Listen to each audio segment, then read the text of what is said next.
If you ask most people what the term Black Friday reminds them of, they would likely reply that it's the shopping holiday the day after Thanksgiving and the start of the Christmas season.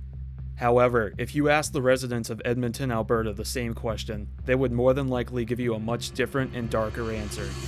On July 31st, 1987, one of Canada's strongest and deadliest tornadoes on record tore through the eastern side of Edmonton, leaving unimaginable destruction in its wake. This is the story of the Edmonton, Alberta F4 tornado of 1987, or better known to locals as simply Black Friday. The story of the Edmonton tornado actually begins about a week before.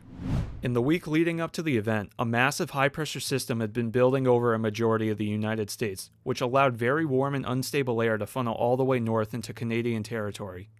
This high-pressure system also forced any activity in the jet stream way up north into Canada as well. As the week began, an area of low pressure tried to move into Canada but simply couldn't due to the sheer strength of the high-pressure system.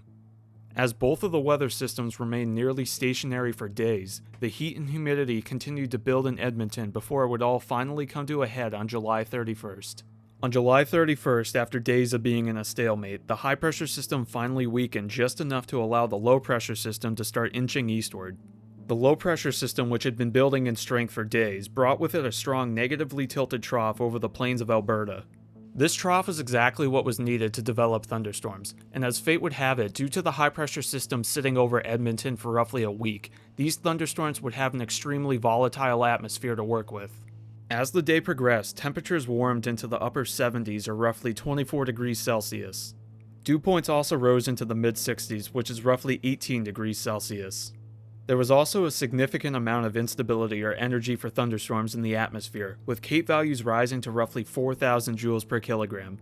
Lastly, there was also significant shear or spin in the atmosphere, which was located in the area and would continue to increase as the afternoon progressed. As a result of all of these elements being in place, a major tornado event now looked to be inevitable. Sometime during the late morning and early afternoon, thunderstorms began to develop to the southwest of Edmonton and began to drift northwards towards the city. At 1:40 p.m. local time, a severe weather watch was issued by the Alberta Weather Center, with Edmonton being almost exactly in the bullseye. As the afternoon progressed, the line of storms continued to strengthen, and prefrontal storms would begin to form ahead of the main line. The storms continued to build in strength and get closer to the metro area, and at 2:45 p.m., the Alberta Weather Center upgraded the severe weather watch to a severe weather warning. And about 10 minutes later, the isolated storm produced its first tornado on the southeast side of the town of Leduc. This tornado was extremely brief and weak, but it was an indicator that the storm was still intensifying. Just a few minutes later, the storm would produce another tornado, this time to the south of the town of Beaumont. This one touched down at 3:01 p.m. and stayed over mainly rural areas, but it was stronger as it was an F2. Just 2 minutes later at 3:03 p.m., and while tornado number 2 was still on the ground, the storm produced another tornado. This one touched down on the southeast side of the town of Beaumont and initially tracks northeast. It was at this time that the first known video of either tornado was recorded. This was recorded by a local who was located to the east of both tornadoes, and you can see tornado number 2 in the foreground as a weakening rope, with the uncondensed tornado number 3 lurking in the background. It's worth mentioning at this time that in 1987, Edmonton didn't have Doppler radar, so most tornado warnings were issued based on people actually seeing and then reporting the tornado. And that's exactly what began to happen at this exact moment, when numerous people began calling the police and the Weather Center reporting the tornado activity that they were seeing. The Weather Center then formally issued a tornado warning for the area at 3:04 p.m. Both tornadoes continued tracking northeast for a few more minutes before tornado number 2 would eventually dissolve after being on the ground for 4.7 miles or 7.26 kilometers. After the other tornado faded away, tornado number 3 continued to grow in size and strength as it changed direction and now began heading due north, straight towards the eastern side of Edmonton. As the tornado began to enter the southeastern side of town, or better known to locals as the Millwoods area, a handful of residents began to videotape what they were seeing. They would document a shape-shifting beast as it continued to strengthen.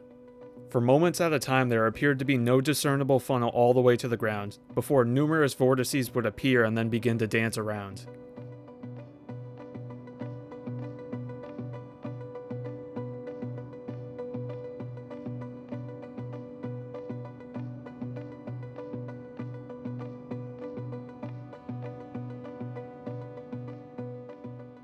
Typically, when you see a tornado with multiple vortices, it's a fairly strong tornado. However, surprisingly and fortunately, at this time, the tornado was only producing F2 damage, but that would soon change. The tornado continued moving off to the north, as it still didn't consistently have its condensation funnel all the way to the ground.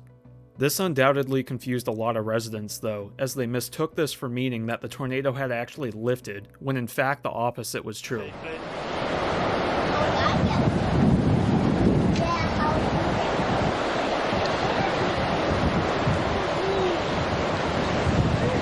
Oh my goodness, look at that.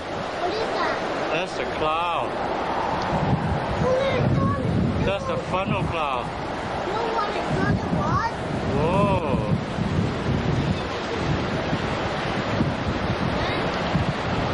No, you better stay here for a while, Jada. Your mom knows you're here. Oh my goodness. While this situation may have confused many initially, the tornado soon thereafter fully condensed, proving that it was far from being over.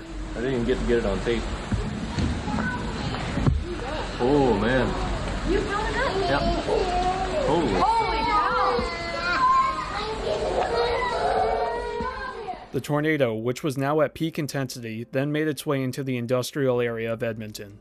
At this location, the tornado impacted many industrial warehouses, and unfortunately, due to it hitting before 4 p.m., many people were still at work there. The twister impacted a number of industrial buildings here, including the Nault Sawmill, the Dillingham and Moltec Construction Building, and the Alberta Trust Company.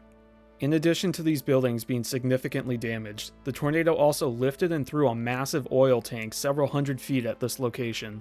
As the twister crossed Baseline Road, it impacted a number of trucking companies, where it would toss dozens of trucks and trailers around like toys. Adjacent to this location was the CN rail line, where a number of rail cars were derailed and tossed around. And to make a bad situation even worse, these rail cars were carrying anhydrous ammonia and sulfuric acid, which are two toxic corrosive substances which can be very dangerous when humans come in contact with them. As the tornado finally moved out of the industrial area, the death toll would reach 12. The tornado continued moving northwards and started a weakening trend as it began straddling the North Saskatchewan River. It would produce a varying amount of damage to homes close to the river, ranging from minor roof damage to homes nearly being swept away. Amazingly though, there were no new fatalities in this stretch of homes, although there were a few additional injuries. It was at this point that the tornado exited the metropolitan area of Edmonton, but there was still one big location in the tornado's crosshairs, the Evergreen Mobile Home Park. The community consisted of 723 individual homes and housed over 1,000 people, and the tornado, which was now at F3 intensity, tracked directly through the middle of it. The damage here was unimaginable, especially considering how badly mobile homes fare in tornadoes. 208 of the mobile homes, or roughly 29%, were completely destroyed. To make a bad situation even worse, the tornado had severed critical power lines and phone lines, so that the Evergreen community was cut off from the rest of the city and had no way of calling for help. Eventually, after hospitals began receiving patients from this area, the rescue workers were finally made aware of the situation and headed over there to help. The death toll from the tornado would more than double as a result of Evergreen being hit, adding another 15 fatalities, which brought the grand total to 27. In a final stroke of bad luck, almost immediately after wiping Evergreen off the map, the tornado completely dissipated. It was on the ground for a total of 22.8 miles, or 36.69 kilometers, in approximately an hour and a half. The tornado would also be formally rated as an F4, with estimated wind speeds up to 260 miles per hour, or 418 kilometers per hour. This tornado would prove to be a big wake-up call for Environment Canada and the Alberta Weather Centre. Neither actually did anything wrong on this day, and they in fact made good forecast, calling for violent thunderstorms and even getting the tornado warning out before the tornado entered metropolitan Edmonton. However, this event was a wake-up call that they did not have proper technology installed to warn the public to the best of their abilities. They decided that it was essential to upgrade to Doppler radar as soon as possible, so they didn't have to rely on people physically seeing and then reporting a tornado to issue a warning. It would take an additional 4 years, but in 1991, Doppler radar was officially installed and became operational in the area. In the years since, Doppler radar has proved to be an essential part of warning the public, and it's done a very good job, although Edmonton in particular has not seen a tornado of this caliber in the city in the years since. With that being said though, July 31st, 1987 is not a day that Edmontons will soon forget, as this was one of the strongest tornadoes in Canadian history and was the second deadliest only behind the Regina tornado of 1912. Either way, whatever the statistics say, Edmontons will not soon forget that Black Friday in the summer of 1987.